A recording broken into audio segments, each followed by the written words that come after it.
March 15, 1943.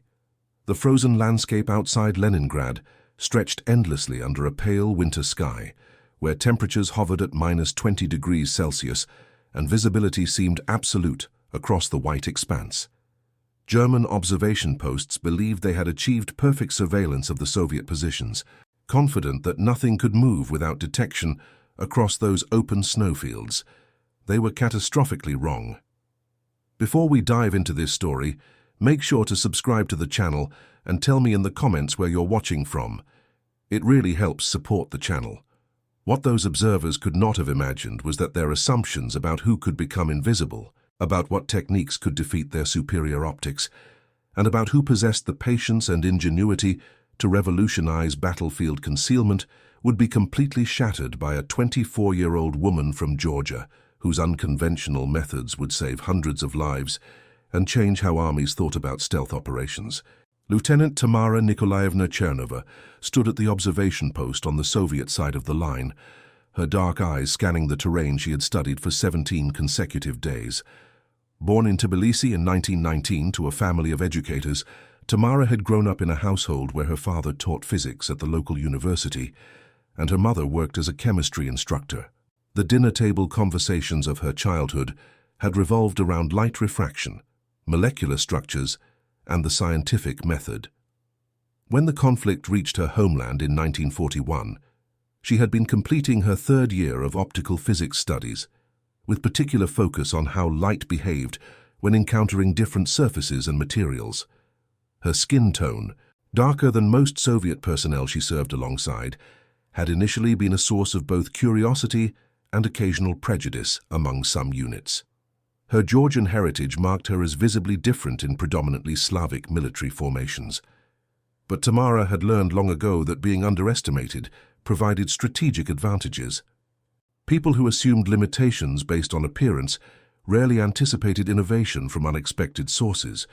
The German positions, established across 400 meters of open ground, had proven nearly impenetrable to conventional Soviet reconnaissance efforts.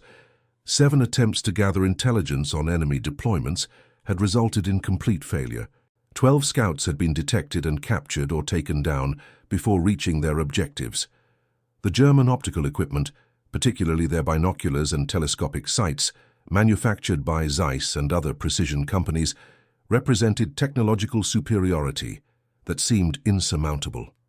Colonel Viktor Petrovich Sokolov, the divisional commander, paced behind the observation line with visible frustration.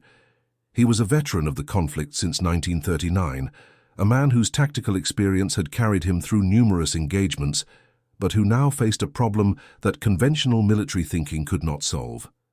The Germans held the high ground, controlled the sightlines, and possessed equipment that made Soviet movements visible from distances that rendered return observation nearly impossible.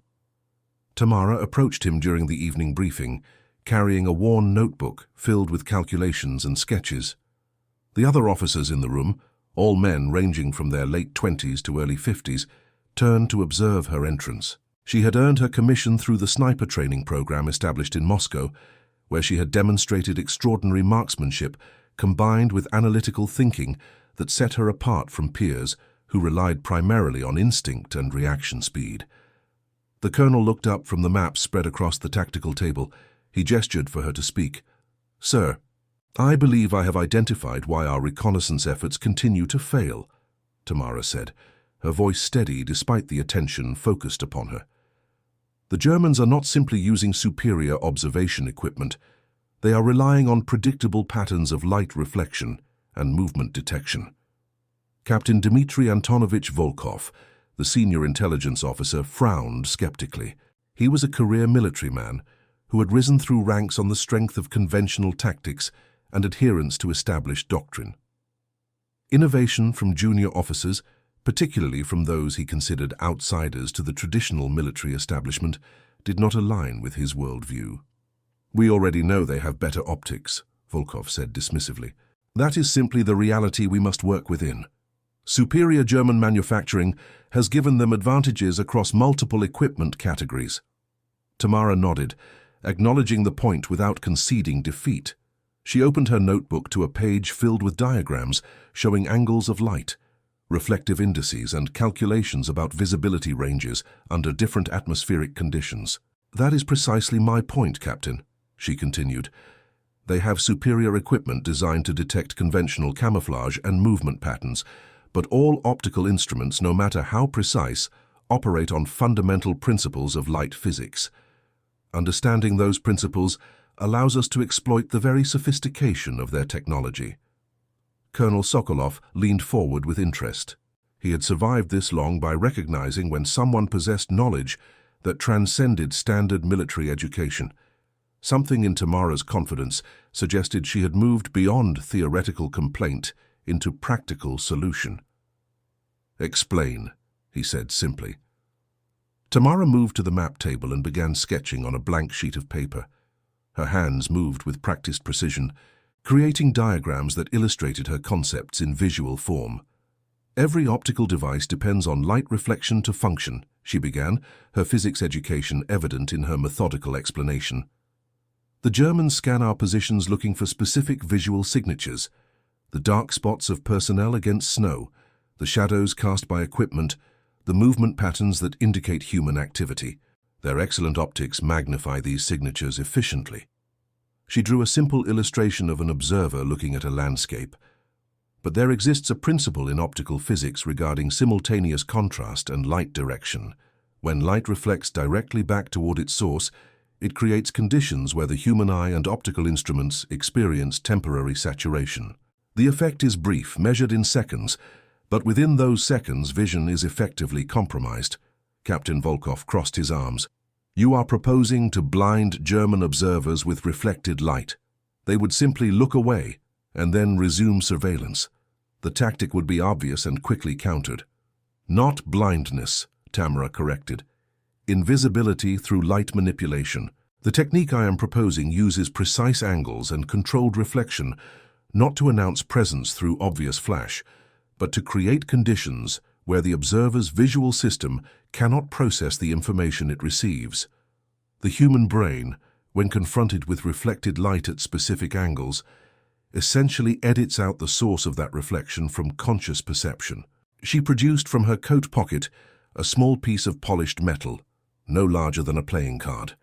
The surface had been treated to create a specific type of finish, neither perfectly mirror smooth nor completely matte, but something carefully calibrated between those extremes. "I have been conducting experiments over the past 2 weeks," Tamara explained, "using materials available from damaged equipment and applying techniques from optical laboratory procedures. I have created reflective surfaces that redirect ambient light in controlled patterns. When positioned at calculated angles relative to the sun and the observer, these surfaces create a visual phenomenon where the observer's attention is drawn away from the actual location of the person using the technique." She demonstrated using a map of the terrain, showing sight lines from German positions and the angles where reflected light could be directed to create the disruptive effect she described. "The key is subtlety," Tamara emphasized.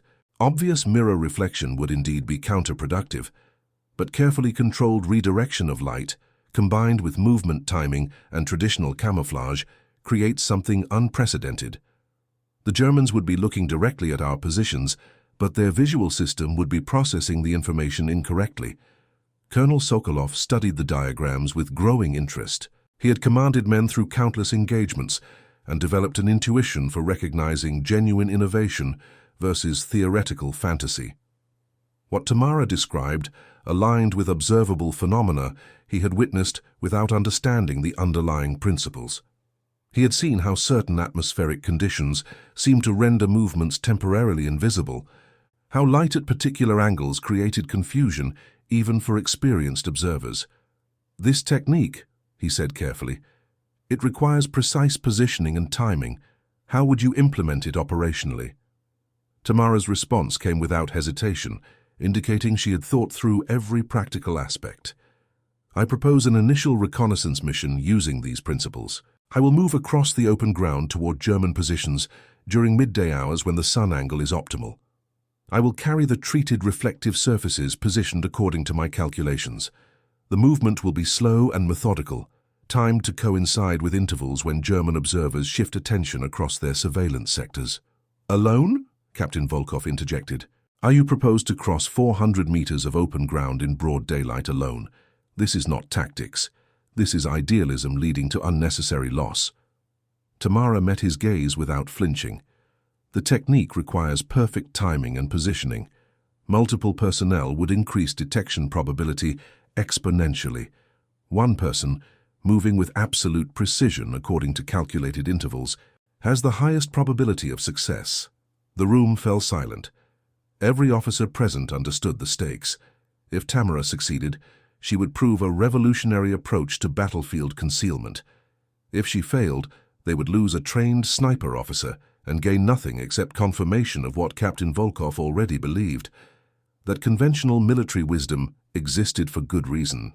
Colonel Sokolov made his decision with the pragmatism of a commander who understood that operational stalemate often required unconventional solutions. "You will have authorization for one attempt," he said. "If you successfully reach the observation point at 200 meters without detection, you will return using the same technique. If you are detected before reaching that point, supporting fire will provide cover for your withdrawal. Regardless of outcome, we will evaluate the technique's viability based on objective results." Tamara nodded her acceptance of the terms. She understood that she was being granted both opportunity and immense personal risk. The colonel's conditional support meant she would have one chance to prove her theories under actual operational conditions. Over the next 3 days, Tamara prepared with meticulous attention to every detail. She crafted 6 reflective surfaces using metal salvaged from downed aircraft components. Each piece underwent careful treatment to achieve the precise surface characteristics her calculations indicated were necessary. The metal could not be perfectly polished like a mirror, as that would create obvious flash. Instead, she used fine abrasives to create microscopic surface irregularities that would diffuse reflected light while maintaining directional control. She studied the sun's position at different hours, calculating angles and optimal movement windows. The mathematical precision required combined trigonometry, understanding of seasonal sun paths at their northern latitude, and estimation of atmospheric refraction effects. Her university education, which some officers had dismissed as irrelevant to military service, now became her most valuable asset. The equipment she assembled was purposefully minimal. She wore standard winter camouflage, but added strips of white fabric treated with reflective material at specific locations on her uniform. These strips were positioned where her calculations indicated they would redirect light most effectively. She carried no weapon beyond a knife, as reducing profile weight and bulk was essential to the movement techniques she planned to employ. Private Ivan Mikhailovich Kuznetsov, a young supply specialist who had assisted with material procurement, watched her preparations with mixture of admiration and concern. He was 19 years old from a small village in the Urals and had never met anyone like Tamara. Her methodical approach to problem-solving, her calm confidence in the face of what seemed to him like impossible odds, challenged his assumptions about capability and courage. "Lieutenant," he said quietly as she made final adjustments to her equipment, "what you are attempting, do you truly believe it will succeed?" Tamara smiled, a gesture that softened features usually held in serious concentration. "I believe the physics is sound," she answered. "Whether my application of those principles under field conditions proves successful remains to be determined. But understanding why phenomena occur provides better foundation for success than simply hoping for favorable outcomes." She checked the positioning of the reflective strips one final time. Each had been sewn at precise angles to her uniform, calculated to redirect sunlight based on her anticipated body positions during movement. "The Germans have excellent equipment and well-trained observers," Tamara continued. "But they are humans interpreting visual information through biological systems that evolved under specific conditions. Those systems have limitations and peculiarities. Understanding those limitations creates opportunities." Private Kuznetsov nodded, though he clearly remained uncertain whether scientific understanding could overcome the brutal simplicity of open ground and high-powered optics pointed in your direction. The morning of March 19th arrived with conditions that matched Tamara's requirements. Clear sky, moderate wind, temperature at -15 degrees. The sun would reach the optimal angle for her technique at approximately 1100 hours.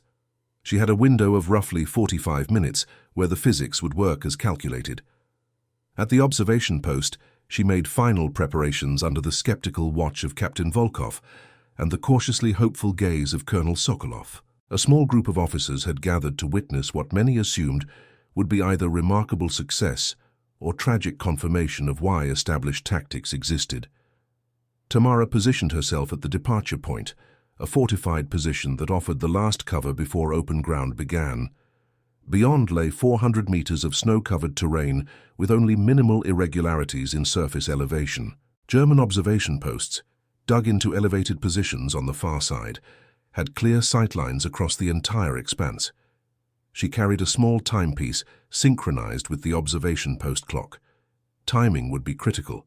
She had calculated specific intervals when German observers would likely shift attention sectors based on patterns observed over weeks of surveillance.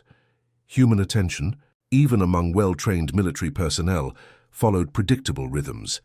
Concentration peaks and valleys occurred at measurable intervals. Her movement would be timed to coincide with those valleys.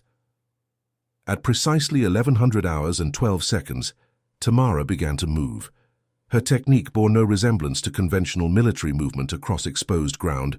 She did not run. She did not crawl quickly while maintaining low profile. Instead, she moved with extraordinary deliberation, each motion calculated to maintain specific body angles relative to the sun and German positions. She advanced in a series of carefully timed sequences. For 12 seconds, she moved forward in a posture that kept her reflective strips at precise angles. Then she remained absolutely motionless for 8 seconds. Then another movement sequence, this time adjusting her orientation slightly to account for the sun's progression across the sky. The reflective materials she carried did exactly what her calculations predicted. They redirected sunlight, not in obvious flashes, but in carefully controlled patterns that created visual confusion for observers. When German optics focused on the area where she moved, the returned light created a phenomenon where their visual systems struggled to process the information. The effect was subtle, not blindness, but a form of perceptual misdirection where the brain essentially filtered out the source of the anomalous light pattern. In the German observation post 400 meters distant, Corporal Heinrich Weber sat behind his high-quality binoculars, scanning the Soviet positions with the methodical attention that had made him valuable to his unit. He was 27 years old, from Bavaria, and had served as an observer since 1941. His record of detecting enemy movements was exemplary. He understood sight lines, shadows, and the tiny indicators that revealed presence despite camouflage attempts. At 1100 hours and 19 seconds, his scanning passed across the sector where Tamara was moving. His vision registered something, a slight irregularity in the snowfield's uniform whiteness. But the information his brain processed did not resolve into recognition of a person crossing open ground. The reflected light patterns Tamara's equipment created triggered a perceptual response where his attention slid past the actual source of the visual anomaly. Weber frowned slightly, feeling that something was not quite right, but unable to identify what. He returned his focus to that sector, scanning more carefully. Tamara had frozen in position during the 8-second stillness interval, without movement, and with the light redirection continuing, Weber's second scanning produced the same result. Awareness of something unusual, without recognition of what that something was. This represented exactly what Tamara had theorized. The human visual system, particularly when mediated through optical equipment, could be manipulated not through obvious deception, but through exploitation of how perception itself functioned. The Germans were not failing to look. They were looking directly at her position, but their perceptual processing was being disrupted in ways their training had never prepared them to recognize. Tamara continued her advance, maintaining absolute discipline in timing and positioning. Sweat formed beneath her winter uniform, despite the freezing temperature. The physical strain of controlled movement combined with the psychological pressure of crossing open ground produced exhaustion that she managed through force of will and focus on the mathematical precision her technique required. At the Soviet observation post, Colonel Sokolov watched through his own binoculars, though from his angle the light effects were different. He could see Tamara's movements, though they were subtle enough that he understood how they might escape notice from the German perspective. Captain Volkov stood beside him, silent for once, his skepticism wrestling with the growing evidence that something unprecedented was occurring. "She has reached 100 meters, an observation officer reported quietly.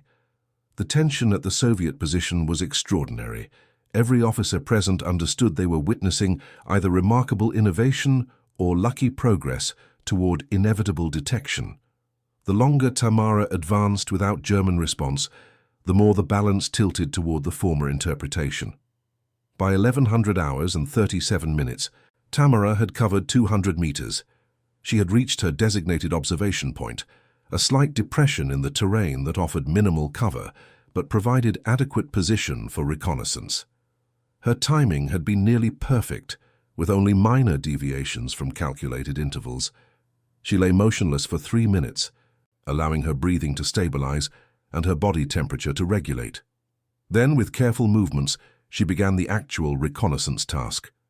Using compact binoculars, she observed German positions, counting personnel, identifying equipment, noting activity patterns. The information she gathered would provide intelligence that previous reconnaissance failures had denied Soviet commanders. The depression where she lay was barely 20 centimeters deep, offering almost no cover by conventional standards. Yet she remained there for 17 minutes, systematically gathering intelligence, while German observers continued their scanning patterns without detecting her presence. In the German positions, Corporal Weber had been joined by Sergeant Otto Kraus, an experienced observer, who had questioned whether Weber was maintaining adequate vigilance. Kraus, 33 years old and a veteran of conflict since 1939, took position behind his own optics and began systematic scanning. Sergeant Kraus's technique was slightly different from Weber's. Where Weber favored smooth, continuous panning, Kraus used a sector-by-sector approach with brief pauses. This method increased the probability of detecting movement, but also meant his attention focused more intensely on smaller areas for shorter durations. When his scanning reached Tamara's position at 1100 hours and 41 minutes, the same perceptual phenomenon occurred. The light redirection effects created visual conditions that his brain processed as empty terrain. The subtle reflections, combined with Tamara's absolute stillness during his observation, produced no recognition response. "Everything appears normal," Kraus reported to his subordinate. "Maintain standard scanning protocols." Weber nodded, somewhat relieved that his superior had not detected what he himself had missed. Neither man recognized that they had both looked directly at an enemy position that had been occupied for nearly 20 minutes. Tamara completed her reconnaissance at 1100 hours and 52 minutes. She had gathered extensive intelligence on German deployments, equipment positioning, and activity patterns. Now came the more dangerous phase, withdrawal under the same methodology that had allowed her approach. The return journey required different calculations. The sun angle had changed, requiring adjustment to her body orientation to maintain the light redirection effects. Additionally, German observers might have heightened awareness after nearly an hour of static observation, making detection probability slightly higher. She began the withdrawal at 1200 hours and 4 minutes, moving with the same deliberate timing she had employed during approach. The reflective strips were repositioned during brief stillness intervals to account for the changed sun angle, each movement sequence followed by precise stillness periods. The physical exhaustion was becoming significant. She had been in a state of extreme concentration and controlled movement for over an hour in freezing conditions. Muscle fatigue combined with the psychological strain of maintaining perfect timing while knowing that single error could result in immediate detection. At 250 meters from Soviet positions, during a stillness interval, Tamara experienced a moment of crisis. A muscle cramp seized her left leg with agonizing intensity. The pain threatened to trigger involuntary movement that would destroy the carefully maintained positioning essential to her technique. She forced herself to absolute stillness despite the pain, using breathing techniques and mental focus to manage the physical distress. For 12 seconds that felt infinitely longer, she remained frozen while her leg muscle spasmed. Then the 8-second stillness interval ended, and she began the next movement sequence, incorporating slight adjustment that helped relieve the cramping without compromising the essential body angles. At the Soviet observation post, Private Kuznetsov watched with barely controlled anxiety. He could see Tamara's movements, could see she was returning, but could also see something was wrong. Her advance had been smooth and practiced. The withdrawal showed subtle signs of difficulty that worried him deeply. "Should we provide covering fire?" he asked Colonel Sokolov quietly. The colonel shook his head. Firing would reveal her position more certainly than anything else. She must complete the withdrawal on her own capability. Captain Volkov remained silent. His earlier skepticism transformed into something approaching awe. He had witnessed many acts of courage during the conflict, but what Tamara was attempting represented a different category of valor. One that combined intellectual innovation with physical courage in ways that transcended conventional military heroism. At 1200 hours and 37 minutes, Tamara reached the Soviet positions. She crossed the final meters and dropped into the fortified observation post, where Hans immediately reached to assist her. She was trembling from cold, exhaustion, and the adrenaline crash that followed the hour-long infiltration. Colonel Sokolov provided her with hot tea while she gathered herself to make her report. Captain Volkov draped a blanket over her shoulders. The gathered officers waited with unusual patience for her to regain sufficient composure to speak. When Tamara delivered her reconnaissance findings 10 minutes later, the intelligence she provided was more detailed and accurate than any previous reconnaissance attempt had achieved. She described German positions with precision, provided counts of personnel and equipment, identified weak points in their defensive arrangement, and offered tactical recommendations based on observed patterns. The room fell silent as the implications became clear. Tamara had not only survived an approach that should have been impossible, but had successfully gathered intelligence that would inform tactical decisions for weeks to come. Her theoretical innovation had proven operationally viable in ways that would demand re-evaluation of reconnaissance doctrine. Colonel Sokolov's response was immediate and decisive. Lieutenant Chernova's technique will be documented and evaluated for wider implementation, he announced. She will train selected personnel in the methodology. Additionally, her recommendations for modifications to standard reconnaissance protocols will be submitted to Army Command for consideration. Captain Volkov added his own acknowledgement, speaking with uncharacteristic deference. "I was wrong to dismiss the proposal," he said simply. "The lieutenant has demonstrated both innovation and courage that merit recognition." Over the following weeks, Tamara began the complex process of teaching her technique to others. The challenge immediately became apparent. What she could accomplish through combination of physics education, mathematical precision, and exceptional self-discipline proved extraordinarily difficult to transfer to personnel without similar backgrounds. Sergeant Boris Alexandrovich Petrov, a veteran reconnaissance specialist with 7 years of experience, attempted the technique after 3 days of training with Tamara. He was a capable soldier whose record included numerous successful infiltration operations using conventional methods. Yet when he attempted Tamara's mirror technique, he made it only 70 meters before German observers detected his approach, and he had to withdraw under covering fire.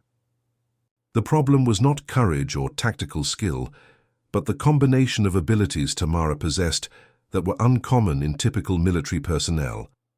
The precise mathematical calculations of angles and timing, the physical discipline to maintain exact positioning despite exhaustion and stress, the understanding of optical physics principles. These represented a confluence of capabilities that could not be quickly taught to most soldiers. After witnessing 4 attempts by other personnel that resulted in detection without reaching objectives, Colonel Sokolov made a practical decision. Rather than trying to create multiple practitioners of the technique, he would utilize Tamara's unique capabilities directly. She was assigned to specialized reconnaissance operations where her technique provided the greatest tactical advantage. Over the next 11 months, from March 1943 through February 1944, Tamara conducted 23 infiltration operations using variations of her mirror technique. She gathered intelligence that informed major tactical decisions, identified enemy weak points that enabled successful operations and accomplished reconnaissance objectives that conventional methods had failed to achieve. Her success rate was unprecedented. Of those 23 operations, 21 achieved their objectives without detection. The 2 operations where she was detected occurred under conditions where weather and sun angle were suboptimal, and in both cases she successfully withdrew without capture. The German forces opposing her positions never fully understood what was occurring. After-action reports from German units that were captured or whose documents fell into Soviet hands later revealed confusion and frustration. Observers reported inexplicable intelligence failures where Soviet forces seemed to possess knowledge of positions that should have been invisible to reconnaissance. Some German reports speculated about spies within their ranks. Others suggested the Soviets had developed unknown technical surveillance equipment. None correctly identified that a single individual, using physics principles and makeshift reflective materials, had compromised their observation superiority.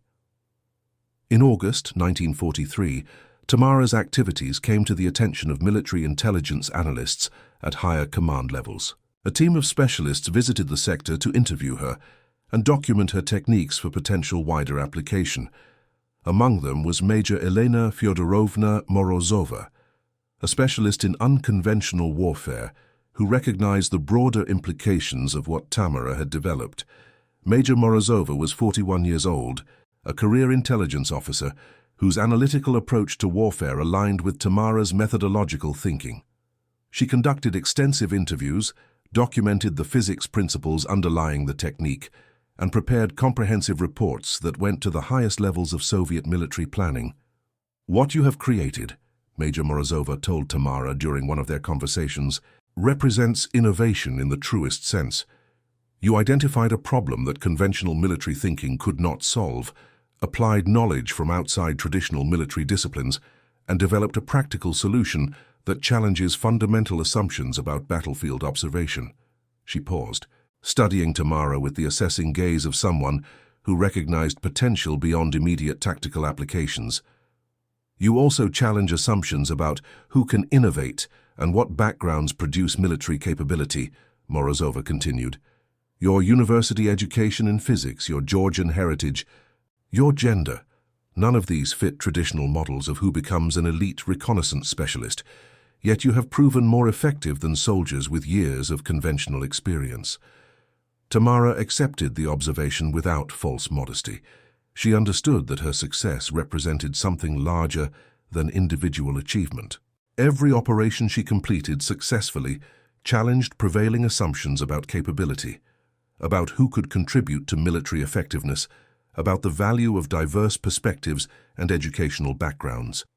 The training programs that Major Morozova subsequently developed attempted to extract teachable elements from Tamara's approach. While the full technique proved difficult to transfer, certain principles could be adapted. Understanding light physics, calculating optimal movement timing based on observer attention patterns, using environmental conditions rather than fighting against them, these concepts influenced reconnaissance training across multiple units. But the full mirror technique remained primarily associated with Tamara herself. She became known as the Invisible Woman among the units that operated in her sector. Stories spread through Soviet positions about the Georgian lieutenant who could cross open ground in daylight without detection. Some accounts were accurate. Others were embellished into near-mythical tales that bore little resemblance to the methodical, physics-based approach she actually employed. The German forces, lacking understanding of how their observation security had been compromised, implemented various countermeasures. They increased observer rotations to maintain higher alertness levels. They improved communication between observation posts to enable cross-checking of potential threats. They experimented with different scanning patterns designed to detect anomalies. None of these measures proved effective against Tamara's technique because they addressed conventional infiltration methods rather than the specific perceptual exploitation her approach utilized. The Germans were trying to watch more carefully when the problem was that careful watching itself was being manipulated through light physics principles. In November 1943, Tamara participated in an operation that demonstrated the strategic value of her capabilities beyond simple reconnaissance. Soviet forces were planning a significant operation to reclaim territory currently held by German forces. The success of that operation depended on understanding German defensive preparations in a specific sector where conventional reconnaissance had repeatedly failed. The target area was particularly well defended, with overlapping observation fields and German positions that provided exceptional sightlines. Previous reconnaissance attempts had resulted in detection within minutes of approaching the area. The intelligence needed was critical.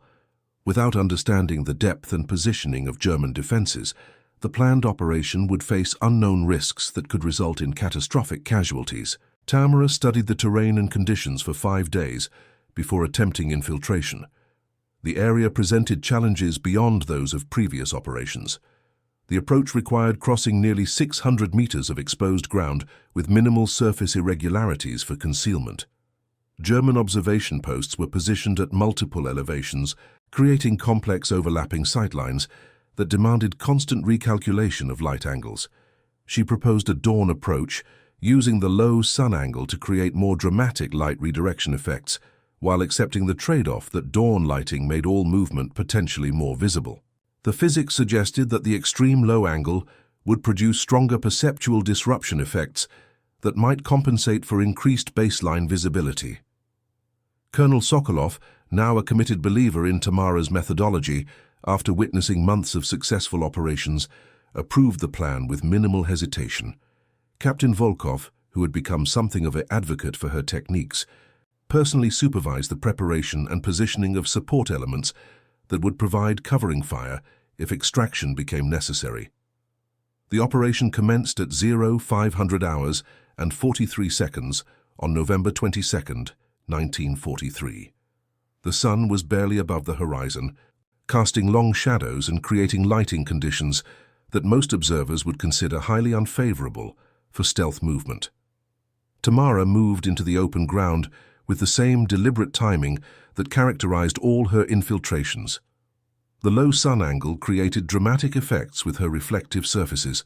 The light redirection was more pronounced than in midday operations, producing visual phenomena that were more disruptive but also potentially more noticeable. She was gambling that the perceptual confusion would dominate over the increased visibility of the effects themselves. In the German observation posts, multiple observers scanned the approach areas as dawn visibility improved. Corporal Weber, who had unknowingly failed to detect Tamara during her first operation 8 months earlier, was again on duty. He had survived those months through combination of competence and luck, had been promoted and assigned to this more critical sector based on his observation record. At 0500 hours and 51 seconds, Weber's scanning passed across the area where Tamara was moving. The low sun created brilliant reflection effects from her equipment that were unlike anything he had encountered. The visual sensation was startling, bright flashes of light that seemed disconnected from any obvious source, creating patterns that his brain struggled to interpret. Weber's reaction was instinctive. He called for his sergeant to verify what he was seeing. Sergeant Franz Müller, 35 years old and a veteran observer with exceptional visual acuity, took position and directed his optics toward the indicated sector. Müller observed the same phenomenon Weber had reported, unusual light patterns that seemed anomalous, but did not resolve into recognition of a specific threat. The brightness and positioning of the reflections created perceptual ambiguity. Were they seeing morning sun reflecting off ice formations, equipment metal accidentally catching light, some natural phenomenon of the frozen landscape? "Continue observation," Müller ordered. "Document the patterns in case they represent new Soviet reconnaissance techniques." The German response was exactly what Tamara had calculated would occur. The unusual visual effects drew attention and generated concern, but the perceptual disruption prevented recognition of an actual person moving through the area.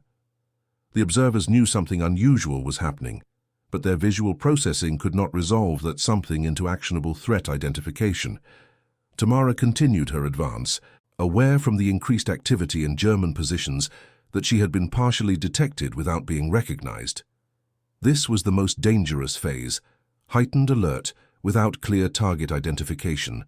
German forces might respond with precautionary fire across the sector, simply to eliminate any potential threat.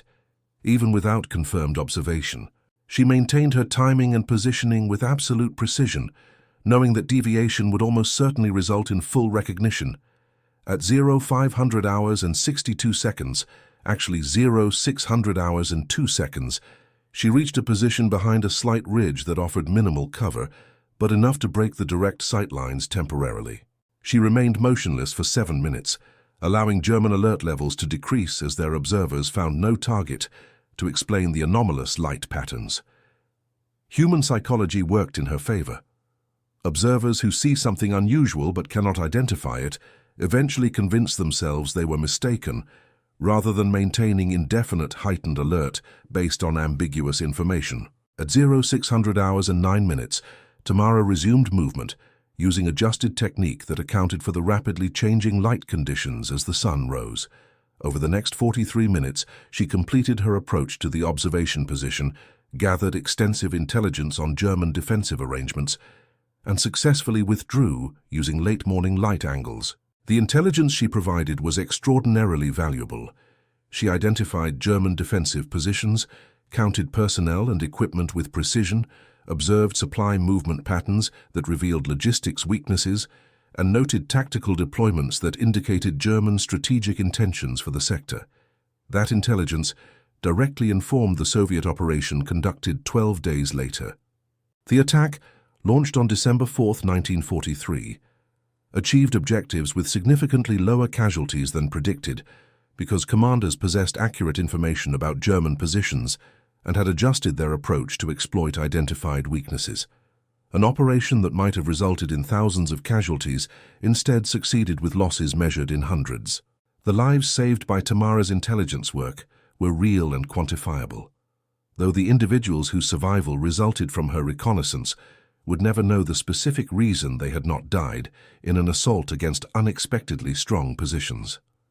By early 1944, Tamara's operational tempo decreased as strategic situations evolved. The Soviet forces were advancing in many sectors, changing the nature of reconnaissance requirements. Static observation of entrenched German positions gave way to more fluid battlefield conditions where her specialized techniques were less applicable. She was reassigned to training duties, working with reconnaissance specialists to transfer whatever elements of her methodology could be taught. She also contributed to development of equipment modifications that incorporated principles she had pioneered. Specialized camouflage materials that included controlled reflective elements began to appear in some units, representing attempts to systematize what she had created through improvisation and physics knowledge. In March 1944, exactly 1 year after her first successful operation, Tamara received recognition at a ceremony attended by senior commanders. She was awarded the Order of the Red Star for exceptional service in reconnaissance operations. The citation acknowledged her innovative techniques and successful intelligence gathering, without detailing the specific methodology, as those elements remained operationally sensitive. Colonel Sokolov, who had authorized her first experimental operation, attended the ceremony and spoke briefly about the broader significance of what she had accomplished. Lieutenant Chernova demonstrated that innovation comes from unexpected sources, he said to the assembled personnel. She challenged our assumptions about reconnaissance, about capability, about who contributes to military effectiveness. Every soldier here should understand that excellence takes many forms, and that rigid thinking about who can innovate limits our effectiveness. The war continued through 1944 and into 1945, but Tamara's direct participation in operations ended as her role shifted primarily to training and development. She worked with research personnel to document the physics principles underlying her techniques, contributed to after-action analyses that evaluated reconnaissance effectiveness, and mentored junior officers who showed aptitude for unconventional tactical thinking. Private Kuznetsov, the young supply specialist who had assisted her preparations for that first operation, remained in contact with her throughout this period. He had been promoted to corporal and then sergeant, had survived the brutal combat of the conflict's later stages, and credited his survival partially to lessons about preparation and analytical thinking he had learned from observing Tamara's methodical approach. "You taught me that understanding why things work matters more than just following established procedures," he told her during a conversation in winter 1945. That lesson applied to more than reconnaissance. It applied to maintenance procedures, to logistics planning, to 100 small decisions that collectively determined survival. The German forces, even as their military situation deteriorated through 1944 and 1945, never fully understood how their observation security had been compromised during those months in 1943. After the conflict ended, intelligence analysts from various nations reviewed, captured German documents, and conducted interviews with former personnel seeking to understand operational successes and failures. Some German observers, including Corporal Weber and Sergeant Müller, were interviewed about reconnaissance security failures in their sectors. Both men described the unusual light patterns they had observed, but never successfully identified. Both remained puzzled by how Soviet forces had gained intelligence about positions they believed were under secure observation. The physics principles Tamara had exploited were not secret or unknown to optical specialists. Scientists working in various fields understood light refraction, reflection, and the perceptual processing of visual information. But the application of those principles to battlefield reconnaissance represented an innovation that bridged disciplines in ways that were uncommon in military contexts. In the post-conflict period, Tamara returned to her interrupted physics education. She completed her degree at Tbilisi State University in 1947, producing a thesis that explored optical phenomena under extreme conditions. Her academic work was excellent, but deliberately avoided direct discussion of military applications, as many of those elements remained classified. She worked briefly in industrial optics research before transitioning to teaching. As a physics instructor at a technical institute in Georgia, she spent 3 decades educating students in principles that had both civilian and military applications, though she rarely discussed her own wartime experiences in detail. The mirror technique she had pioneered remained largely unknown outside classified military contexts for many years. During the Cold War period, various militaries explored similar concepts, developing camouflage and concealment technologies that incorporated controlled light redirection. Some of these developments occurred independently. Others were directly influenced by Soviet research that had been informed by Tamara's innovations, though her specific contributions were often obscured in the bureaucratic documentation chains that characterize military research programs. It was not until the 1990s, following the dissolution of the Soviet Union and the declassification of various military records, that historians and researchers began to reconstruct the details of Tamara's wartime service. Interviews with surviving veterans, review of operational records, and analysis of German documents provided the foundation for understanding what had occurred during those months in 1943. Sergeant Boris Petrov, who had attempted to learn Tamara's technique and failed to achieve her level of success, was interviewed in 1996 at age 78. He described his training and attempted operations with admiration for what Tamara had accomplished. "She possessed a combination of abilities that was extraordinary," Petrov recalled.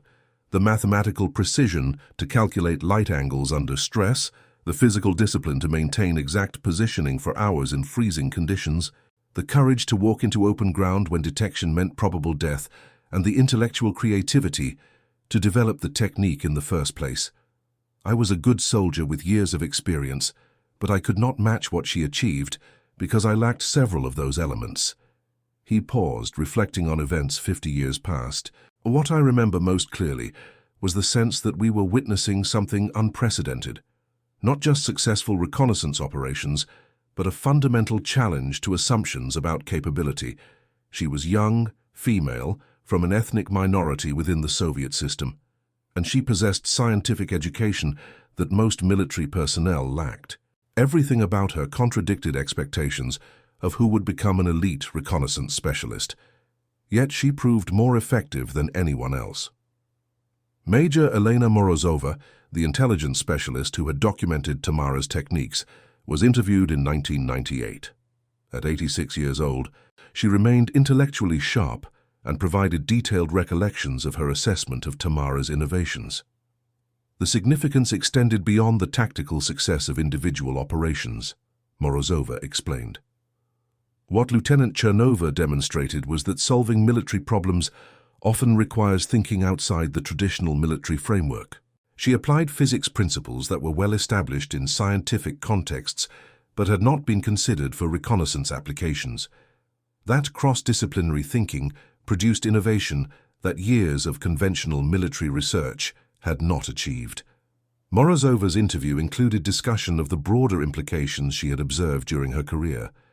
Military organizations naturally develop cultures that emphasize certain types of expertise and certain backgrounds, she continued. That specialization produces efficiency in many contexts, but it also creates blind spots where problems that require different kinds of thinking remain unsolved. Lieutenant Chernova's success demonstrated the value of diverse perspectives and the limitations of assuming that conventional military expertise represents the only path to capability. The German observers, who had unknowingly failed to detect Tamara's operations, were also interviewed as historians sought to understand all perspectives on the events.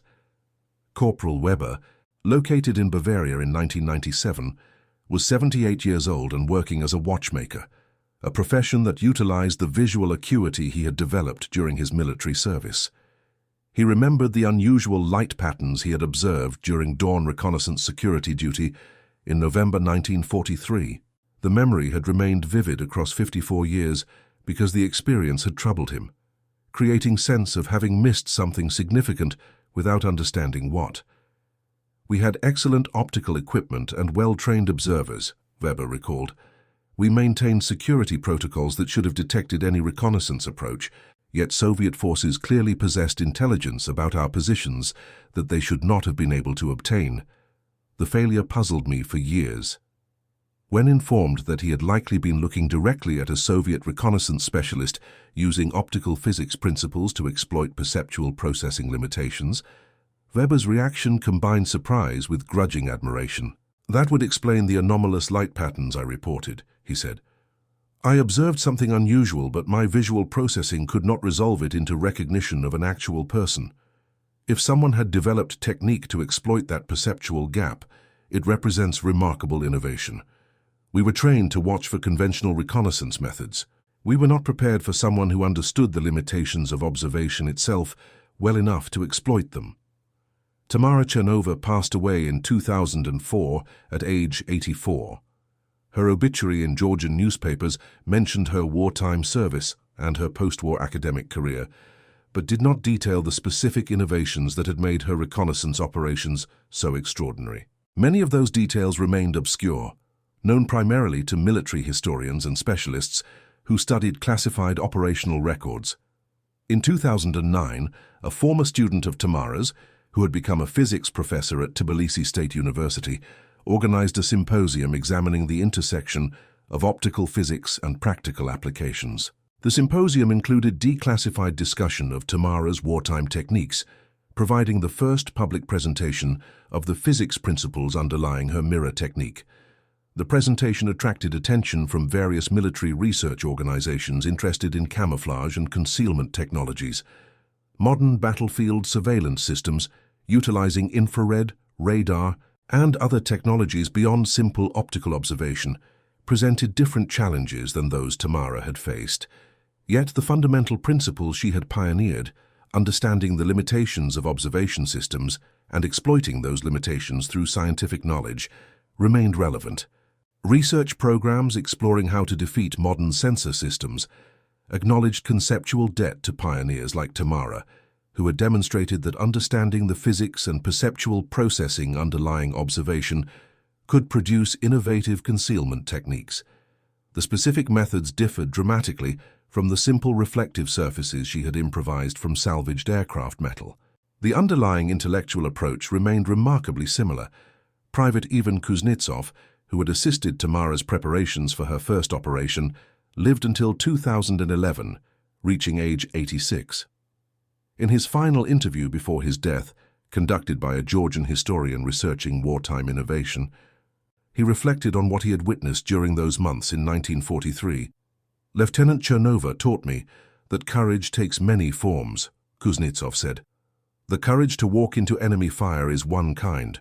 The courage to propose unconventional solutions when conventional military thinking insists they cannot work is another kind. The courage to prove yourself when you represent everything that stereotypes say cannot succeed is perhaps the most difficult kind. He paused, his aged hands trembling slightly as he held a cup of tea, his mind clearly decades in the past. I was 19 years old, from a small village with minimal education.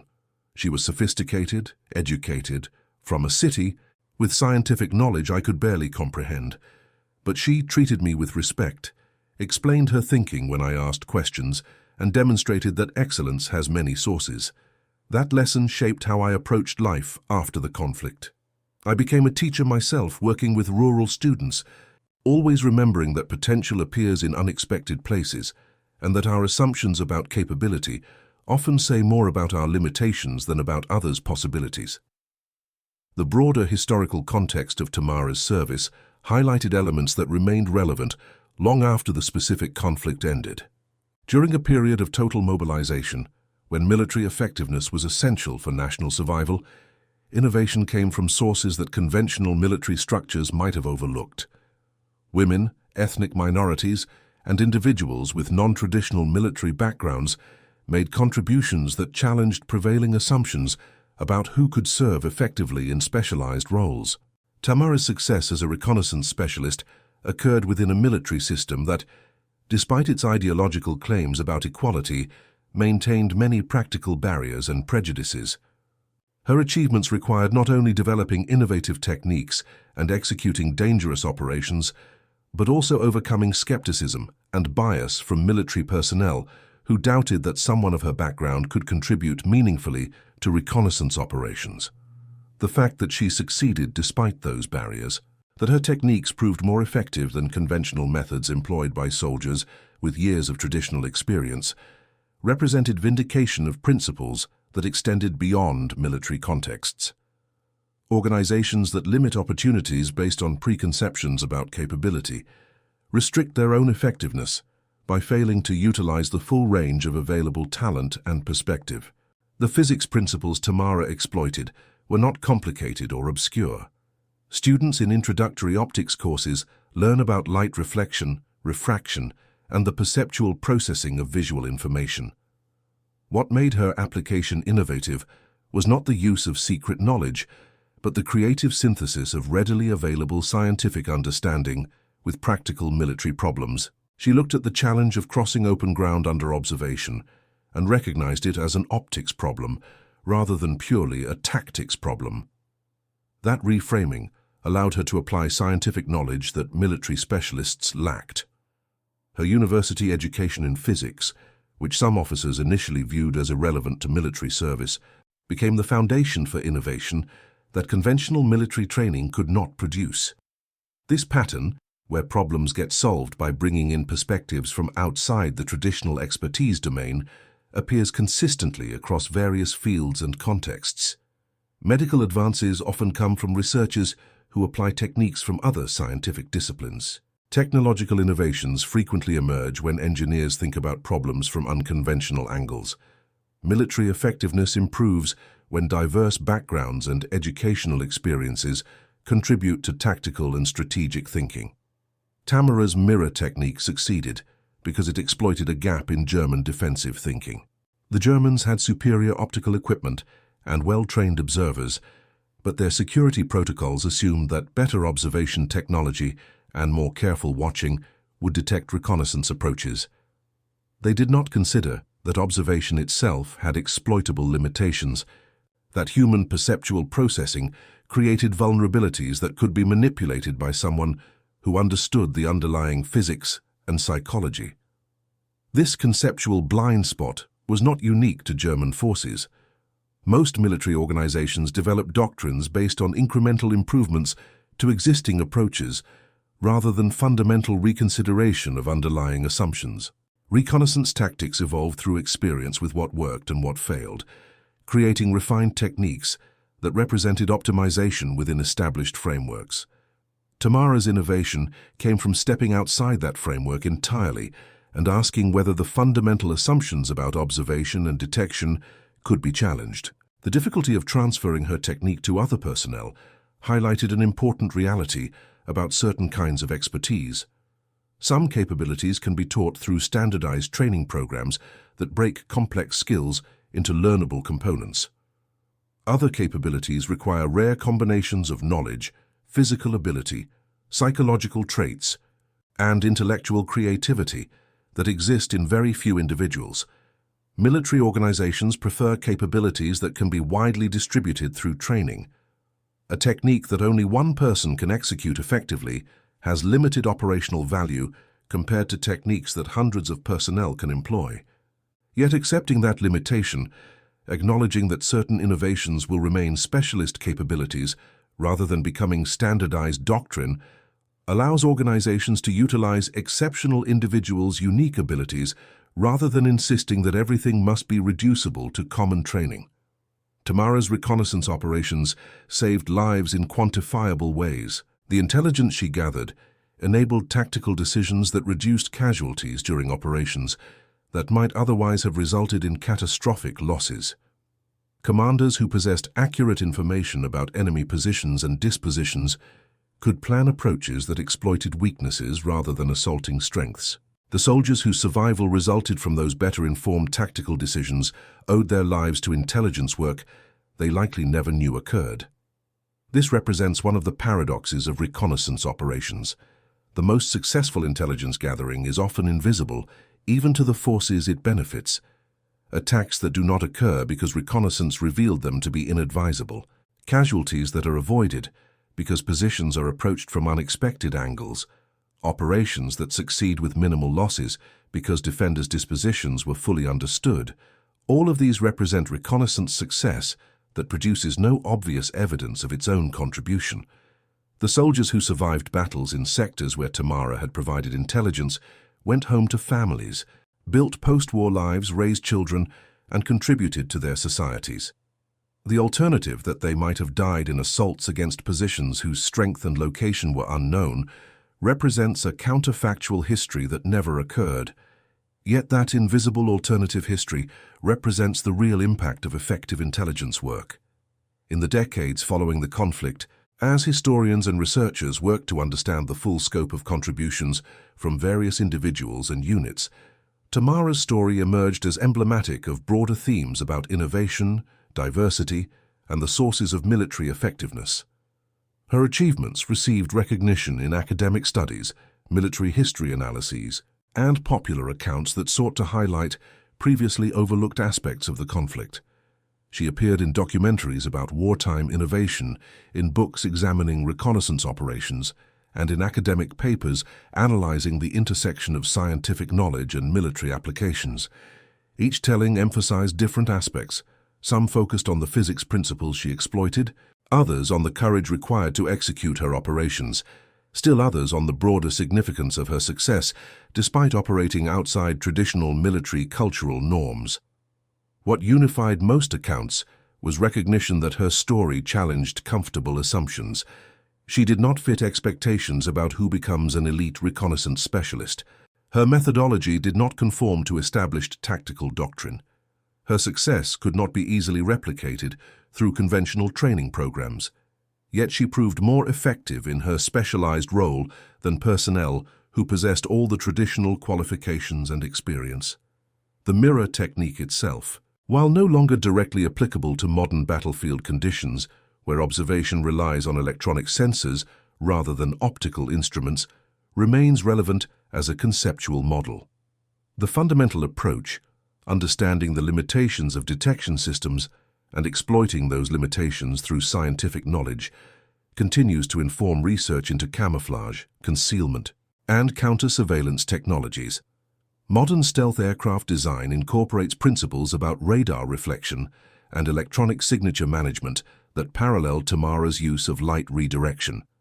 Contemporary camouflage patterns utilize understanding of color perception and pattern recognition that echo her exploitation of perceptual processing limitations. Research into defeating infrared detection, acoustic sensors, and other surveillance technologies applies the same intellectual framework. Understand how the detection system works, identify its limitations, and develop techniques that exploit those limitations. The human element of Tamara's story, her courage, determination, and refusal to accept conventional limitations on her potential contributions, resonates beyond military contexts. Her experience of proposing an unconventional solution to a problem that had defeated traditional approaches, facing skepticism from those invested in conventional thinking, proving her approach through successful implementation, and ultimately gaining recognition for innovation that challenged established assumptions, represents a narrative pattern that appears across many fields and endeavors. Scientists proposing theories that contradict established paradigms, entrepreneurs developing business models that challenge incumbent organizations, artists creating works that defy prevailing aesthetic standards, activists advocating for social changes that seem impossible to conservative establishments. All face variations of the dynamic Tamara encountered.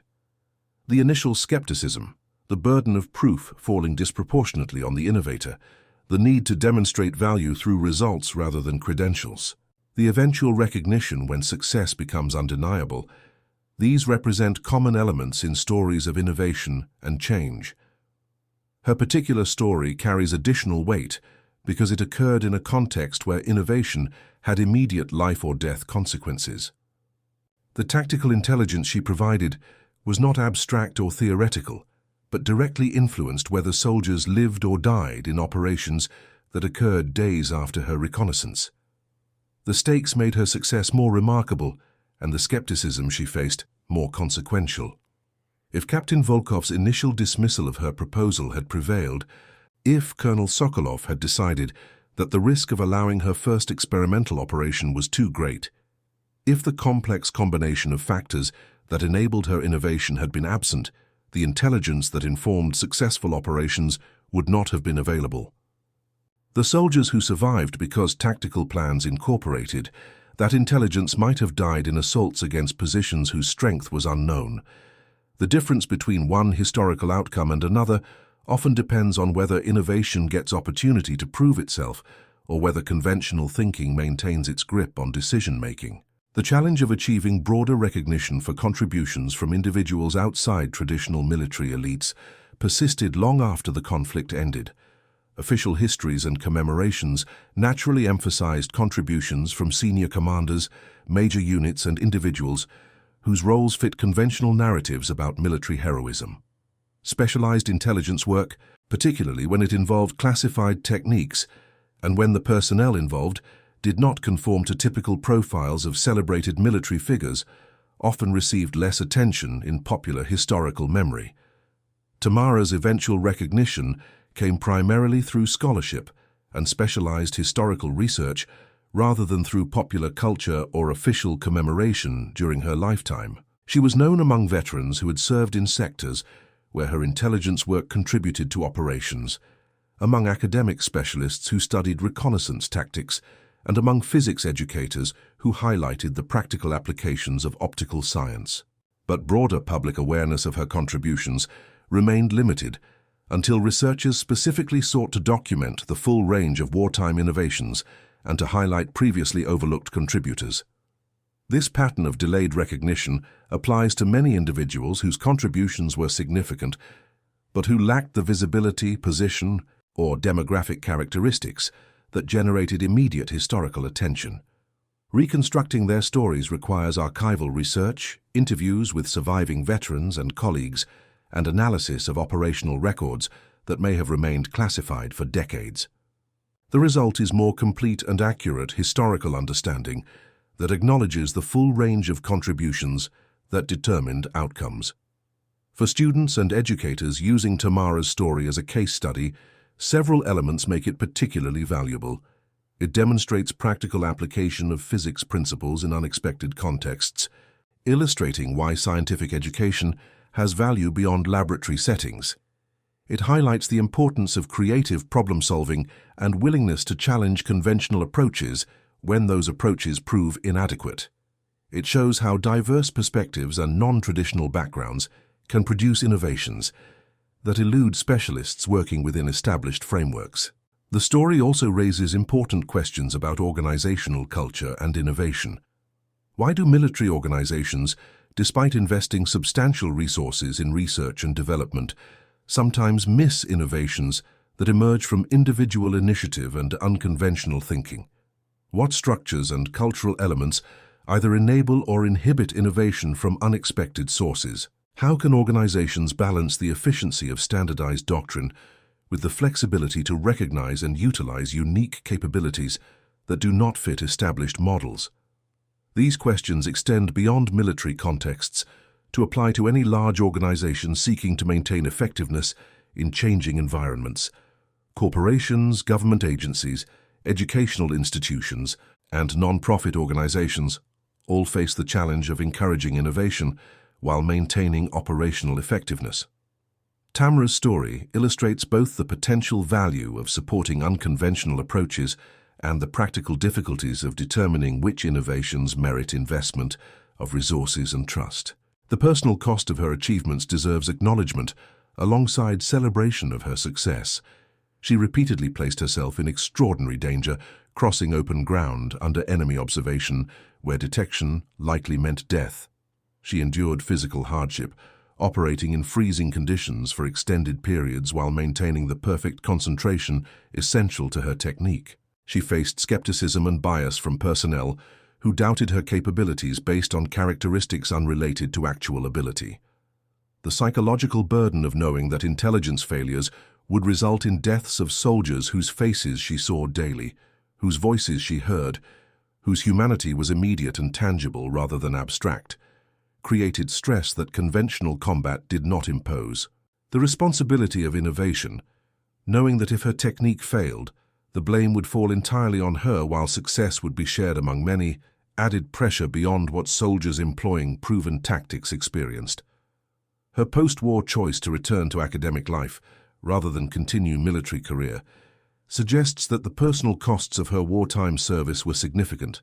Unlike some soldiers who found purpose and identity in military culture and continued service through peacetime, Tamara transitioned to education and research roles that utilized her scientific knowledge in contexts without the intensity and danger of wartime operations.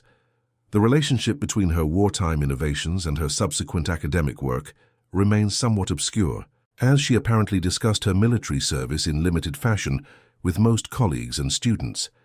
This discretion was partly driven by classification restrictions on her techniques, partly by personal preference to move forward from wartime experiences, and partly by the reality that civilian audiences in peacetime have limited interest in technical details of reconnaissance operations from conflicts decades past.